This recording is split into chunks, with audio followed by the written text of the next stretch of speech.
నమస్తే మిత్రుని స్వాగతం. లక్ష్యం సమాజ హితం. తెలంగాణ రాజకీయాలు వేడెక్కుతూనే ఉన్నాయి, చూస్తూనే ఉన్నాం. మొన్నటికి మొన్న 4 ఎమ్మెల్యేలు ఎగరవేశారని TRS party BJP parliament Munugode elections కూడా అయిపోయినాయి. బాబు తెలంగాణ పైన పట్టు సాధించాలనుకొని ఖచ్చితంగా ఇక్కడ తెలంగాణలో పార్టీ నిలబెట్టాలి, రాబోయే ఎలక్షన్లో సత్తా చాడాలనుకుంటున్నాను. ఈ సందర్భంగా అడుగులు ఎటువైపు పడుతున్నప్పటికీ కూడా మనకు తెలుసు, గత కొన్ని రోజుల నుంచి కూడా వివిధ పార్టీలలో పనిచేసినటువంటి అనుభవం ఉన్నటువంటి వ్యక్తి. మరి చూసినట్టయితే తెలుగుదేశం కావచ్చు, అలాగే చూసినట్టు బీజేపీకి వెళ్తారనుకున్న సందర్భం కూడా మనం చూసాము. సో ఎంఐఎం పార్టీ పైన పోరాటాలు చేస్తున్న వ్యక్తి, పొలిటికల్ అనలిస్ట్ డాక్టర్ ఎస్ రావు గారు ప్రస్తుతం మనతో ఉన్నారు. సో వాళ్ళని అడిగి తెలుసుకుందాం. నమస్తే సార్. చూసినట్టయితే రాజకీయం మన కేసీఆర్ కూడా వాళ్ళ పొలిటికల్ స్టాఫ్ని అందరం కూడా పెట్టి మీటింగ్ కూడా పెట్టడం జరిగింది. దాన్ని మాట్లాడే ముందు మళ్ళీ మీరు తెలుగుదేశంలోకి వచ్చారు. మీరే తెలుగుదేశంలోకి వచ్చారా, తెలుగుదేశం మిమ్మల్ని పిలిచిందా? తెలుగుదేశం అంటే ఒక కన్న తల్లి లాంటిది. గతంలో బాబు గారి హయాంలో తెలంగాణ పోరాటం వెళ్తున్నప్పుడు అడ్వకేట్స్ బాబు గారి పైన దాడి చేయడం, నేను అడ్డుకోవడం జరిగింది. ఆ క్రమంలో నేను దాడికి పాల్పడ్డప్పుడు నేను గాయపడడం జరిగింది. తెలంగాణ ఉద్యమం సమయంలో హైదరాబాద్ గతంలో కూడా అడ్వకేట్ ద్వారా నేను గాయపడ్డాను. ఆ తర్వాత కూడా చంద్రబాబు నాయుడు గారి వెంబడి నేను అనేక ఉద్యమాల్లో నేను వెంబడున్నాను. బాబ్లీలో కూడా దాదాపు 8 రోజులు జైల్లో ఉండడం జరిగింది. దాడి దెబ్బతినడం జరిగింది. మళ్ళీ మీకోసం జాతరలో కూడా హెల్త్ వింగ్ వైస్ ప్రెసిడెంట్ ఉండే, నాకు సీఎం ప్రెసిడెంట్ వైస్ ప్రెసిడెంట్ ఉండే. మీకోసం జాతరలో కూడా మొత్తం నేను బాబు గారి కూడా బడి మెడికల్ క్యాంప్ నిర్వహిస్తూ వెంబడి మొత్తం మీకోసం కంటిన్యూగా డే 1 నుంచి ఎండ్ ఆఫ్ ది డే వరకు కూడా నేను కంటిన్యూ ఉండడం జరిగింది. అలా అనేక విధమైనటువంటి సేవలు నేను తెలుగుదేశం పార్టీకి అందించాను. అదేవిధంగా తెలుగుదేశం పార్టీ కూడా నన్ను గుర్తించి 2014లో నాకు టికెట్ ఇవ్వడం జరిగింది. బాబు గారు ఫస్ట్ లిస్ట్లో నా పేరు అనౌన్స్ చేయడం జరిగింది. దురదృష్టవత్తు అలయన్స్ ఉండడం వల్ల అది బీజేపీకి కేటాయించడం, ఆ తర్వాత ఇంక మనం పార్టీలో తెలుగుదేశం పార్టీ ఉన్నటువంటి కోవట్లు అన్నింటినీ చూస్తూ కొన్ని పార్టీ నుంచి కొద్దిగా దూరం ఉండడం జరిగింది. ఆ తర్వాత మళ్ళీ ఇప్పుడు మీరు అడిగిన ప్రశ్నకు బాబు గారు పిలిచారా, మీరు వచ్చారంటే కాసాని జ్ఞానేశ్వరన్ గారు ఆయన అంటేనే ఒక బీసీలకు మార్క్, ఒక మార్క్ ఫస్ట్ బీసీలు అంటే బీసీలకు గ్రాండ్ మార్క్. అవును. ఏ విధంగా ఆర్ కృష్ణయ్య ఉన్నాడో, ఆర్ కృష్ణ చేసిన ఉద్యమం వేరే. ఆర్ కృష్ణయ్య కూడా ఆయన ఇంకా ఉద్యమం నడిపించింది మా ఫాదర్. మా నాయన బీసీ యొక్క రాష్ట్రంలో వాడంగా ఉండే. మీ ఫాదర్? మా ఫాదర్. మొదటి నుంచి కూడా బీపీ భావజాలాలు, ఈ ఉద్యమాలు మొదటి మా బ్లడ్లను మా డిఎన్ఏలో ఉంది.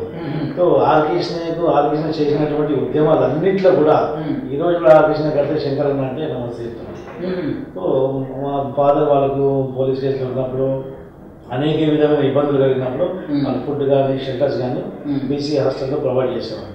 అదేవిధంగా ఇప్పుడు ఏ విధంగా ఆర్ కృష్ణ గారు ఆయన స్టైల్లో పోరాటం చేశారు.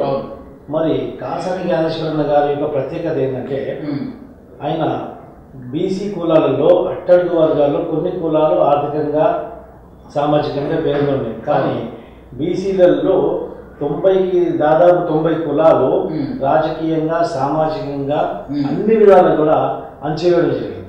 అలా అణచివేత గురైతున్న కులాలన్నీ కూడా 93 కులాలని 93 బీసీ కులాలని ఐక్యం చేసి ఒక బీసీ ఐక్య వేదిక అని చెప్పేసి ఒక సంఘం స్థాపించి రాష్ట్ర వ్యాప్తంగా బీసీల గురించి పోరాటం జరిగింది. ఇది ఈ రోజు కాదు, గత 3 దశాబ్దాలు అంటే 30 సంవత్సరాల నుంచి కాసాని జ్ఞానేశ్వరన్ గారు తమ వంతు సేవ బీసీలకు అందిస్తున్నారు.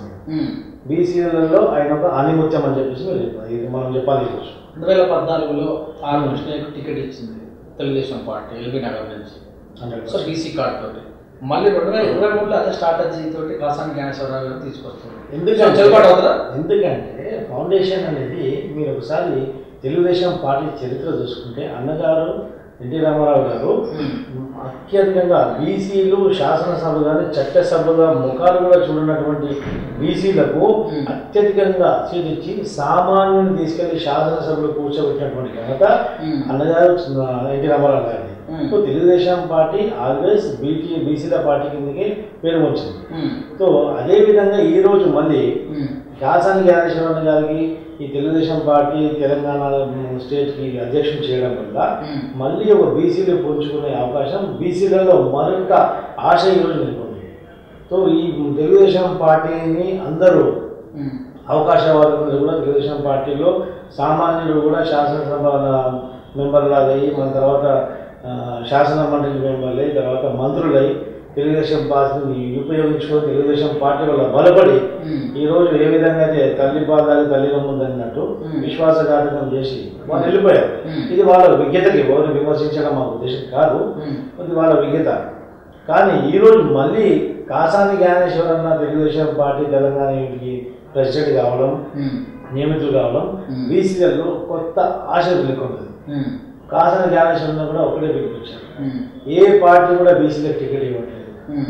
ఈరోజు నేను అత్యధికంగా బీసీలకు ఫేవరబుల్గా పనిచేస్తాను. గతంలో ఆయన జిల్లా పరిషత్ చైర్మన్ ఉన్నప్పుడు కూడా ఎమ్మెల్సీ ఉన్నప్పుడు అనేక కార్యక్రమాలు బీసీలకు అనుకూలంగా కార్యక్రమాలు ఎన్నో చేశారు. సో అలాంటి నాయకుడు మళ్ళీ అధ్యక్షుడు రావడం వల్ల రాష్ట్రంలో ఉన్నటువంటి బీసీ ప్రజానికం అంతా కూడా మళ్ళీ తెలుగుదేశం పార్టీ వైపు చూస్తుంది. సో తెలంగాణ వాదాన్ని బీసీ కార్డు ఎదుర్కొంటారా? తెలంగాణ వాదం అనేది ఎక్కడుందని తెలంగాణ వాదం అని చెప్పేసి తెలంగాణ వాదం పైన పార్టీ పెట్టుకుని ప్రభుత్వంకి వచ్చి మా అట్టడు వర్గాలని అన్ని వర్గాలను దోసుకొని ఈరోజు తెలంగాణ వాదమే లేదని చెప్పేసి మళ్ళీ బీఆర్ఎస్ అని చెప్పేసి తెలంగాణ వాదాన్ని నశింపజేసే ప్రయత్నం ఈరోజు తెలంగాణ పార్టీ చేస్తుంది, తెలంగాణ రాష్ట్రం నుంచి చేస్తుంది.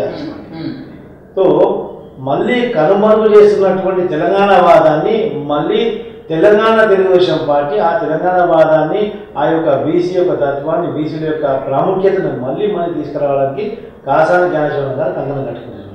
సో మీరు అన్నట్టుగానే బడుగు బలిగిన వర్గాలలో తెలుగుదేశం పార్టీకి నిజంగా కూడా ఇప్పటివరకు చాలా ఉంది. కానీ వెనక చక్రం ముందర చక్రం లేకుండా స్టీరింగ్ ఓన్లీ ఇస్తే ముందుకు వెళ్ళే అవకాశం ఉందా? వెనుక చక్రం ముందర చక్రం ఉంటే ఇప్పుడు కాసాని జ్ఞానేశ్వరరావు గారు ఫ్రీ హ్యాండ్గా వారు చేస్తున్నటువంటి కార్యక్రమాలన్నీ కూడా తెలుగుదేశం పార్టీ యొక్క అభ్యున్నతము, తెలుగుదేశం పార్టీ యొక్క భవిష్యత్తు, తెలుగుదేశం పార్టీ బలపడే విధంగా ఆయన చేసిన అడుగులు. దీంట్లో ఏమాత్రం ఆయన కాంప్రమైజ్ అయ్యే అవకాశం లేదు. అందుకో ముఖ్య విషయం ఏంటంటే యువకులకు ఎక్కువ రాజకీయ రంగ ప్రవేశం చేయించాలి, యువకులకు అవకాశం కల్పించాలి. అట్టడుగు వర్గాలకు వాళ్ళకు అవకాశం వస్తేనే కదా వాళ్ళు నాయకులు అవుతారు. ఏ పార్టీ కూడా అట్టడుగు వర్గాలకు బీసీలకు, ఎస్సీలకు, ఎస్టీలకు ఛాన్స్ ఇవ్వట్లేదు, అవకాశం ఇవ్వట్లేదు. ఇప్పుడు ఈయన అవకాశం ఇచ్చి చూస్తాను, నేను అవకాశం ఇస్తాను నా వర్గానికి, నా బీసీ వర్గానికి. మళ్ళీ బీసీ వర్గంలో ఏ విధంగా అయితే అన్నగారు ఆ రోజు బీసీల నాయకులు చేశారో మళ్ళీ కనుమరుగైతున్న బీసీ నాయకులలో మళ్ళీ బీసీలలో కొత్త నాయకులను సృష్టించి బీసీలలో మళ్ళీ శాసనసభలో, శాసనమండలిలో, మంత్రివర్గంలో కూడా బీసీలను కూర్చోబెట్టే ప్రతిజ్ఞ ఈరోజు కాసాని జ్ఞానేశ్వరరావు గారు చేశారు. సో మళ్ళీ అదే పాలన చెప్తారా? బాబు అనగానే హైదరాబాద్ హైటెక్ సిటీ అని మళ్ళీ బాబు అనగానే హైటెక్ సిటీ అంటే జగమెరిగిన సత్యం, ప్రపంచమంతా తెలుసు. ఈరోజు రాళ్ళు రప్పలు గుట్టలు ఉన్నటువంటి ఈ బంజారాయిల్స్ కానీ, జూబ్లీస్ కానీ, మాదాపూర్, గచ్చిబౌలి ఇదంతా హైటెక్ సిటీ ఉంటున్నాం కదా. అక్కడ రాళ్ళు రప్పలు గుట్టలు 100 రూపాయలు గజం కూడా పలుకున్నటువంటి ఆ యొక్క నిర్మానుషమైనటువంటి ప్రదేశాన్ని ఈరోజు ప్రపంచం దృష్టి కూడా ఆకర్షించే విధంగా తీర్చిదిద్దిన ఘనత కేవలం చంద్రబాబు నాయుడు గారికి దక్కుతుంది. ఎయిర్పోర్ట్ కానివ్వండి, అక్కడ ఫిలిం సిటీ కానివ్వండి, ఇక్కడ ఎంటర్టైన్మెంట్ సిటీ కానివ్వండి, ఇక్కడ ఇండస్ట్రియల్ పార్క్ కానివ్వండి, ఇవన్నీ హైదరాబాద్ నగరాన్ని మొత్తం ఒక ప్లాన్ చేసినటువంటి ఘనత చంద్రబాబు నాయుడు గారు. ఒకప్పుడు చంద్రబాబు నాయుడు గారు బాధపడ్డారు తెలంగాణ ఉద్యమంలో. మేము కొంతమంది సన్నిహితులు కూర్చున్నాం తెలంగాణ ఉద్యమంప్పుడు. ఈరోజు తెలంగాణ మేము ఆంధ్ర పార్టీ ఉంటాం కదా, ఎన్ని రాత్రులు నేను ఒక వైట్ పేపర్ పైన హైదరాబాద్ చిత్రం వేసుకొని ఇక్కడ ఈ విధంగా ఫిలిం సిటీ ఉండాలా, ఇక్కడ హైటెక్ సిటీ ఉండాలా, ఇన్ఫర్మేషన్ సిటీ ఉండాలి, ఇక్కడ ఫార్మా సిటీ ఉండాలని ఎన్నిసార్లు నేను మ్యాప్ గీసి ఎన్నిసార్లు నేను పేపర్లు పడేసినానో, ఎన్ని రాత్రులు నేను మేలుకొని అలాంటి ప్లానింగ్ చేసుకుంటున్నానో అది నాకు తెలిసి మాత్రం నా మనసుకు తెలుసు అని చెప్పేసి ఆ రోజు బాధపడడం లేదు. ఇది చంద్రబాబు నాయుడు గారు నోటితో స్వయంగా చెప్పినటువంటి విషయం. సో చంద్రబాబు నాయుడు గారు హైదరాబాద్ని, తెలంగాణ ప్రాంతాన్ని, హైదరాబాద్ని డెవలప్ చేయడానికి అహర్నిశలా కృషి చేసినది ఇది ప్రపంచమంతా కూడా తెలిసింది, ఎవరు కాదు. బాబు పాలన తెలంగాణలో పోయి 18 సంవత్సరాలు అవుతుంది ఇప్పటికీ. సో ఓటర్లు కూడా చాలా కొత్త ఓటర్లు వచ్చారు, వాళ్ళని మీరు ఎలా ప్రసన్నం చేసుకుంటారు? బాబు గారి పాలన పోయి 18 సంవత్సరాలు వచ్చింది నిజమే. అప్పుడు ఓటేసిన వాళ్ళు పుట్టినప్పుడు ఇప్పుడు మళ్ళీ ఓటుకు వచ్చారు.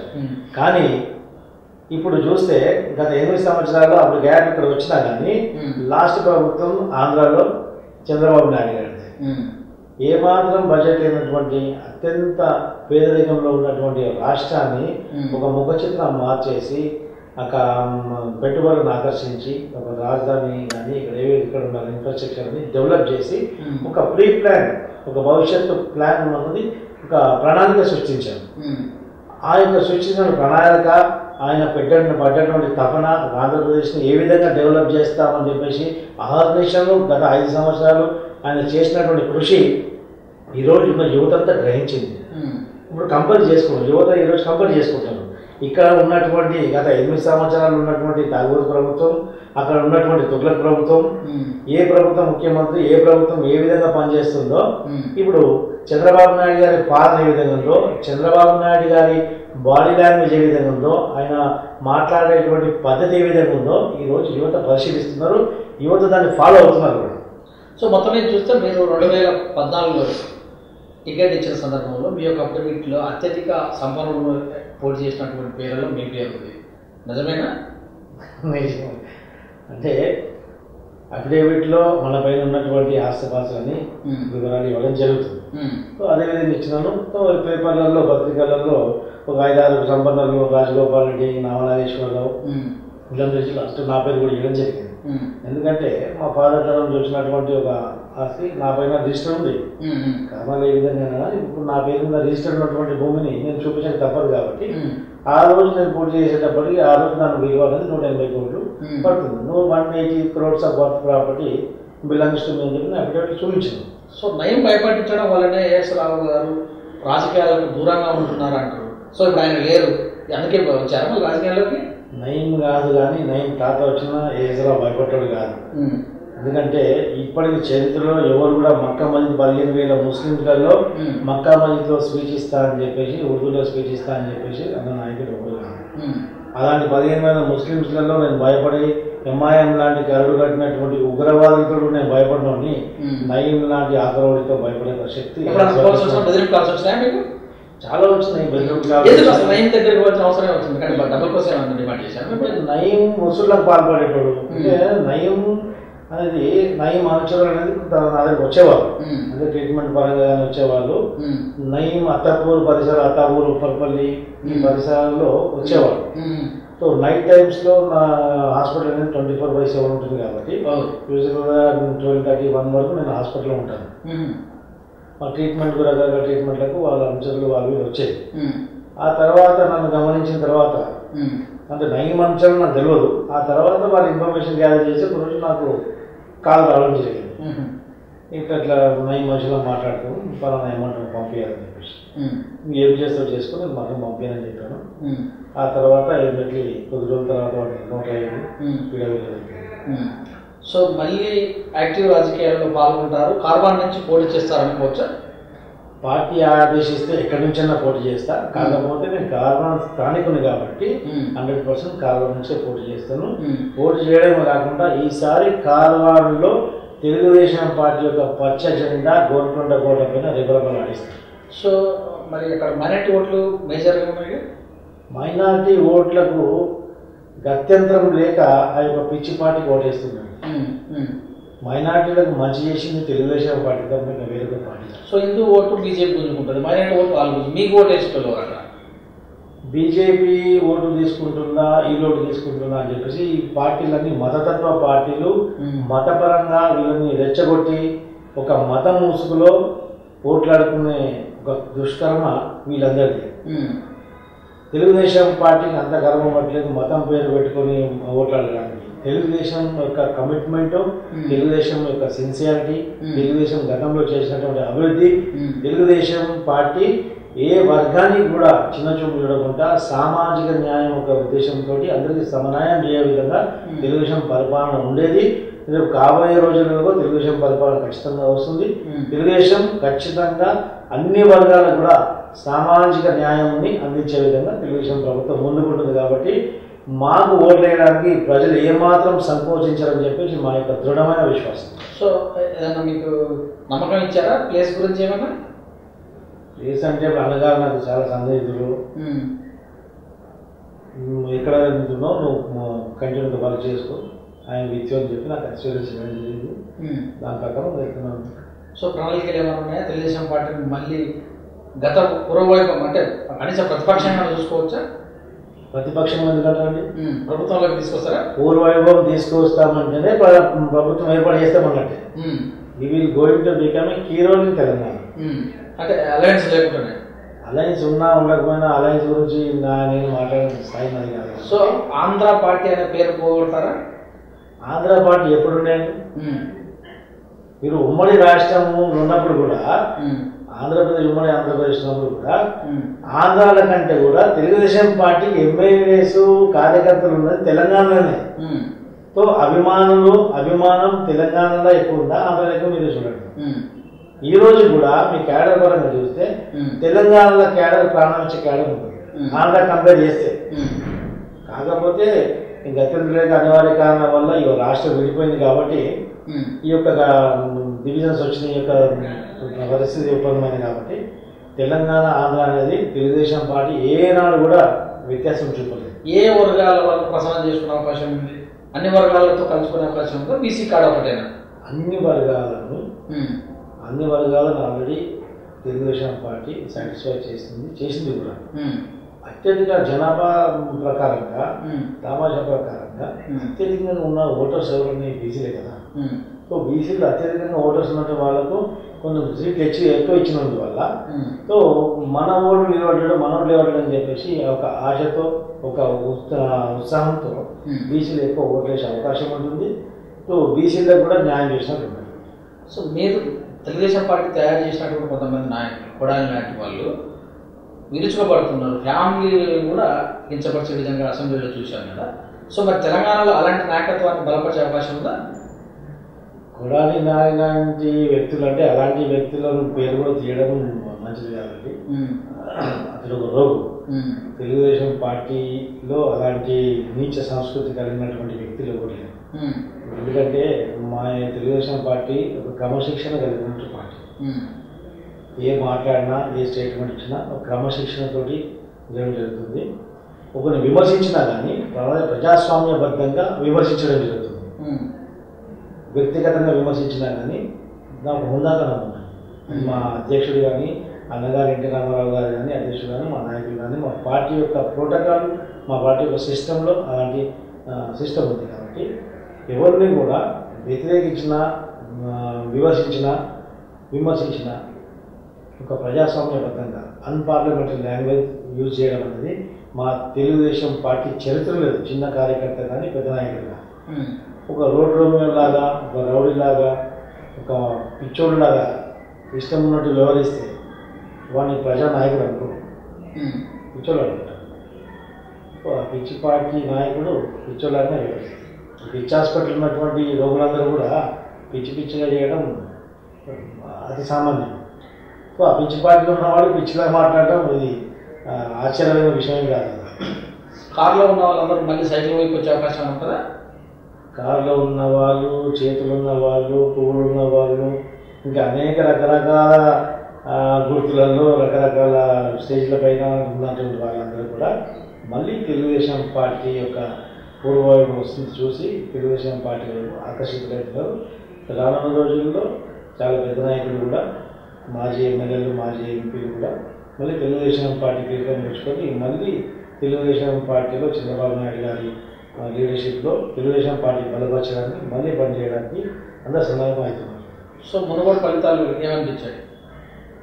మునుగోడు ఫలితాలు ఒక రాష్ట్ర ప్రభుత్వం యంత్రాంగం అంతా కూడా ఒక నియోజకవర్గంపై వచ్చి విజయం సాధించిందంటే అది పెద్ద విజయం కాదు. దట్టు ఒక 9,000, 10,000 మెజారిటీ తోటి విజయం సాధించిందంటే అది ఒక విజయం అనిపించుకోండి. అది కక్ష సాధించారు అనుకోవాలి, విజయం పొందింది అనుకోవద్దు, అది సాధించింది. ఓకే, అధికార బలంతో ఒక నియోజకవర్గం గెలవడం పెద్ద మాట కాదండి. 119 సీట్లు, 119 ఎమ్మెల్యేలు, మంత్రులు, మంత్రివర్గం అంతా కూడా ఆ యొక్క నియోజకవర్గంలోనే ఉంది. అది గెలవడం సామాన్యం. That is very easy. కాకపోతే రేపు జనరల్ ఎలక్షన్స్ వచ్చినప్పుడు ఉండేది క్యాండిడేట్ ఒక్కడే కదా, అప్పుడు చూడండి సో టఫ్ అప్పుడు తెలుస్తుంది కదా.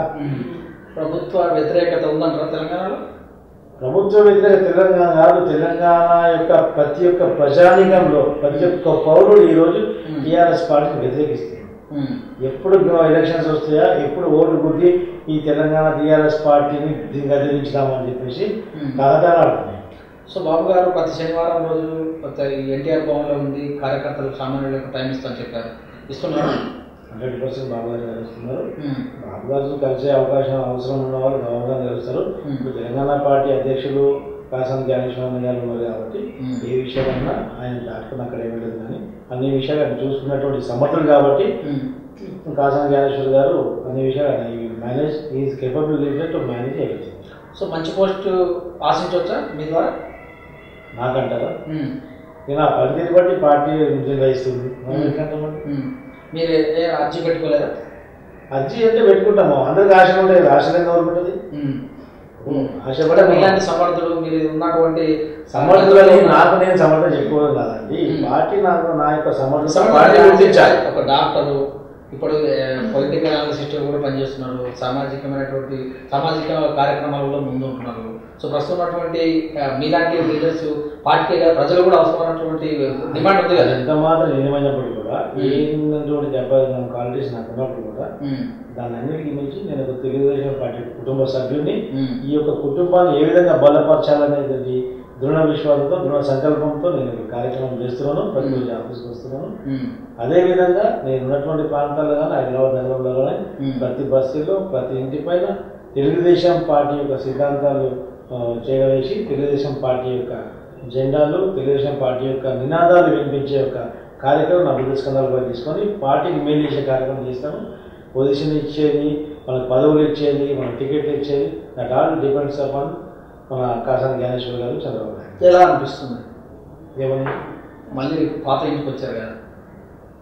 హైదరాబాద్లో కావాలండి ఒక సామెత, సుబాకా బోలా షాంకు గరాయితో బోలా నై బోల్తే చెప్పేసి, అంటే పొద్దున వెళ్ళేసి తప్పిపోయి మళ్ళీ ఇంటికి వస్తాను తప్పిపోయినాడు, దురదృష్టవశాత్తు యాక్సిడెంటల్ ఎక్కడో పోయేసి మళ్ళీ ట్రాఫిక్ జామ్ అయితే ఎదుర్కొంటాం కదా, అలా ట్రాఫిక్ జామ్ నుంచి మళ్ళీ వచ్చి మళ్ళీ మన ఇంటికి వెళ్తున్నట్టు. బాబు గారు ఆప్యాయతగా మాట్లాడారా? ఆల్వేస్ ఆప్యాయతగానే మాట్లాడతారు, ఇది ఆల్వేస్ సో పొలైట్. ఏం చెప్తారు రాష్ట్ర ప్రజలు? రాష్ట్ర ప్రజలకు చెప్పేది ఒకటే, గతంలో తెలుగుదేశం పార్టీ అన్ని వర్గాలకు చేసినటువంటి న్యాయాన్ని, అన్ని వర్గాలని అట్టడుగు వర్గాలకు కూడా న్యాయం చేసి సామాజిక న్యాయం చేకూర్చే విధంగా అన్ని పాలన ప్రతి ఒక్కరికి తెలుసు, ప్రపంచమంతా తెలుసు. అదే విధమైనటువంటి సామాజిక న్యాయం అందరికీ చేకూర్చే విధంగా లా అండ్ ఆర్డర్ కానివ్వండి, ఈ యొక్క ప్రజల యొక్క ఆస్తులని, ప్రజల యొక్క మానాలని, ప్రాణాలని విద్యాపరంగా, వైద్యపరంగా, ఆర్థిక పరంగా ప్రజలని ఏ విధంగా ముందుకు తీసుకెళ్ళి భవిష్యత్ తరాల్లో మన భారతదేశం, మన ఆంధ్ర రాష్ట్రం, భారతదేశం ఏ విధంగా అభివృద్ధి చెందాలో ఆ దిశగా ఆలోచించే పార్టీ కేవలం ఈరోజు తెలుగుదేశం పార్టీ తప్ప మరొకటి కాదు.